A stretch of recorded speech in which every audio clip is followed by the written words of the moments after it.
इस वक्त हमारे पास एक और अहम डेवलपमेंट है पंजाब में सियासत के हवाले से। पंजाब असम्बली में अपोजिशन ने स्पीकर परवेज इलाही के खिलाफ तहरीक अदम एतमाद जमा करा दी है।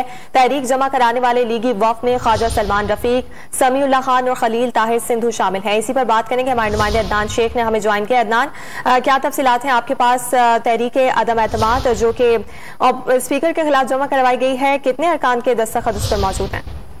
जी बिल्कुल, स्पीकर पंजाब असम्बली चौधरी परवेज इलाही के खिलाफ तहरीक अदम एतमाद पंजाब असम्बली में जो है वो जमा करवा दी गई है। और ये तहरीक अदम एतमाद लीगी MPA ख्वाजा सलमान रफीक, खलील ताहिर सिंधु और समीउल्लाह खान ने जमा करवाई है। और जो तहरीक अदम एतमाद थी, जब ये जमा करवाई तो ये जो स्पेशल सेक्रेटरी हैं चौधरी आमिर हबीब जमा करवाई, उन्होंने डायरी नंबर दिया और उनके पास जो है वो जमा हो गई है। अब पंजाब असम्बली में अब से कुछ देर के बाद ये तीनों जो रहनुमा हैं ये मीडिया से बात करेंगे।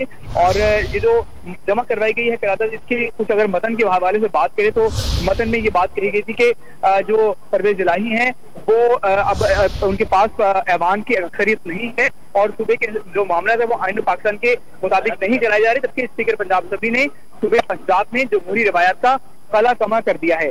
जी बहुत शुक्रिया। अदनान शेख इस हवाले से हमें अपडेट कर रहे थे। पंजाब असम्बली में अपोजिशन ने स्पीकर परवेज इलाही के खिलाफ तहरीक अदम एतमाद जमा करवा दी है। तहरीक जमा करवाने वाले लीगी वफ़द में ख्वाजा सलमान रफीक, समीउल्लाह खान और खलील ताहिर शामिल हैं। और इस वक्त हमने देखा है कि स्पीकर पंजाब असम्बली परवेज इलाही जिनके खिलाफ गुज़िश्ता रोज भी नून लीगी रहनुमाओं की जानिब से कोशिश की जा रही थी कि वो तहरीक अदम एतमाद जमा करवाएं, लेकिन सूरत हाल के पेश नजर नहीं जमा कराई जा सकी थी।